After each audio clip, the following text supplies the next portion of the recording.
안녕하세요.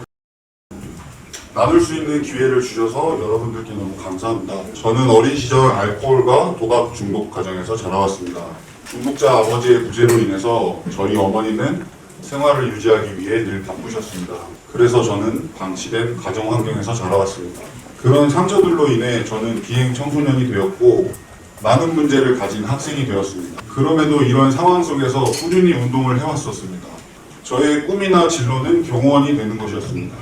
하지만 한국에서는 운동을 배우는 학생들에게 선배들이 구타를 하는 체벌 문화가 있었습니다.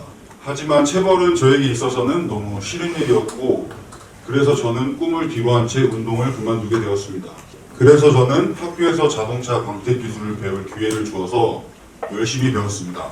그 당시 이를 알려주었던 사장님이 한국인이었지만 광택 기술로 유명하셨고 도 일을 하고 오셨던 분이었습니다. 그래서 일을 배우면서 사장님의 영향으로 인해 제 마음속에는 에 대한 로망이 생겼습니다. 20살이 되던 해 같이 운동하던 친구와 술자리를 가졌었는데 또 이민 간 친구가 놀러 왔다면서 저를 소개해 주었습니다. 저는 그 친구의 추천으로 워킹홀리데이 신청을 하게 되었고 또 가게 되었습니다. 저는 호텔에서 일을 열심히 하였지만 클럽에서 라는 약물을 배웠습니다. 하지만 저는 거기서 그치지 않았고 조금 더 강한 약물을 찾았습니다. 결국 저는 손에 손을 대었고 제 삶은 망가지기 시작했습니다. 그 당시 하던 일과 저의 꿈은 산산이 무너졌고 정신병 증세가 너무 심해져서 한국으로 오게 되었습니다. 한국에 와서는 약물을 못 구하다가 수중에 돈이 생기고 여유가 생기니 인터넷 검색으로 구매를 할 생각을 하였습니다. 사실 한국에서도 마약 판매를 했었었는데 그 노하우를 한국에서 써먹고 싶은 마음이 있었습니다. 그래서 상선을 찾아서 같이 장사를 시작하였고 제 삶은 그때부터 더욱더 망가져 갔었습니다. 첫 번째로는 마약을 과다하게 복용 후 사고가 나서 차가 폐차한 것입니다. 2, 3일 후에 병원에서 깨어났지만 깨어나자마자 마약을 사용하는 저의 모습을 볼 수 있었습니다.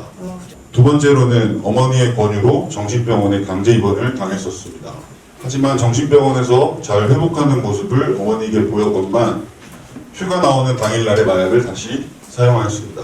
세 번째로는 그 강제 입원이 어머니가 나를 살리기 위한 선택이었음에도 불구하고 감시와 통제로 여겼던 점입니다. 그리고 부모님을 피하고 의심하며 약물을 선택하는 나의 모습을 볼 수 있었습니다. 네 번째로는 한국에는 국방의 의무가 있습니다. 허나 저는 정신병 문제와 약물로 인해 머리가 나빠져 IQ로 인한 군 면제를 당했습니다. 다섯 번째로는 구치소에 수감 생활을 마치고 보호관찰의 날짜를 암에도 그날까지 약물을 선택하는 저의 모습을 볼 수 있었습니다. 하지만 이런 사건 속에서도 저는 약물을 멈추지 못했습니다. 마지막에는 제가 감당이 안 될 정도로 정신적 증상이 심해졌습니다. 그래서 저는 난생 처음 스스로 전문가에게 도움을 요청하였습니다. 전문가는 병원을 추천하였고 병원에 가도 재발은 계속되었습니다. 마지막 보류로 전 여자친구와 가족들이 경기다르크라는 재활센터를 권유하였으며 입소하였습니다. 허나 회복은 제 마음대로 되지 않았습니다. 3개월 동안 경기도 다르크 입소 과정을 마치고 퇴소를 하였고 3주 만에 재발하였습니다. 그 후로 한 달 동안 재발 과정을 거치면서 같이 중독자였던 여자친구에게까지 다시 마약을 보냈습니다. 그래서 저는 서로의 회복을 위해서 이별을 택했습니다. 그래도 경기도 다르크 입소 3개월 동안 배운 것은 단약을 포기하지 않는 것이라고 생각하며 재입소를 결정하였습니다. 그때 당시에 저의 가장 큰 회복의 목적은 1년을 단약 후 회복한 상태로 전 여자친구를 찾아가는 것이었습니다. 커플 회복자가 나오는 것을 소망하였습니다. 전 그 목표 하나만 보고 불편한 입소 생활을 꿋꿋하게 견뎠습니다.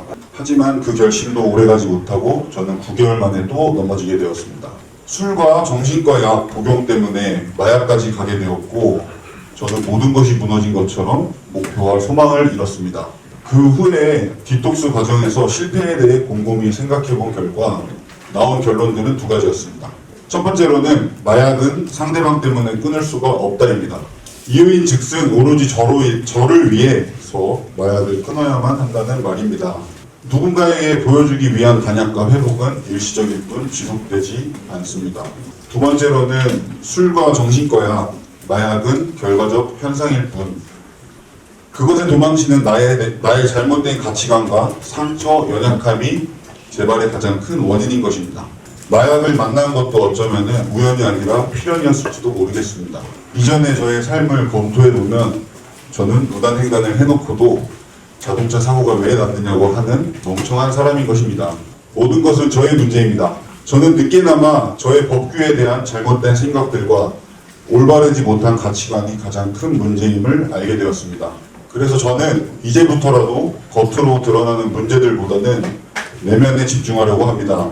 구체적으로는 어떻게 하면 마약을 끊을 수 있을까라는 질문보다는 어떻게 하면 마약을 멀리하는 사람이 될까에 대한 질문을 던져볼까 합니다. 이런 훈련 속에서도 참 감사한 일이 있습니다. 마약 중독을 통해 삶이 힘들어지는 잘못된 가치관과 저의 무시되어 왔던 상처들을 낱낱이 밝힘으로써 수정해 나갈 수 있다는 점입니다. 그래서 저는 중독은 축복이다라는 고백이 터져나왔습니다. 지금의 저는 나름대로 사이버 대학교도 다니고 여러 가지 자격증, 여러 공부도 하며 행복하게 지내고 있습니다. 다음 달이면은 경기도 다르크에서도 퇴소도 앞서고 있습니다. 2년 과정이 끝이지만 끝이 아니라 시작임을 잘 알고 있습니다. 마지막으로 하고 싶은 말이 있다면 제가 이렇게 된 것은 가족들의 지지와 경기다르크 공동체와 NA 식구들 위대한 힘 덕분입니다. 나의 나된 것은 모두 하나님의 은혜라고 고백하며 이 글을 마치겠습니다. 감사합니다.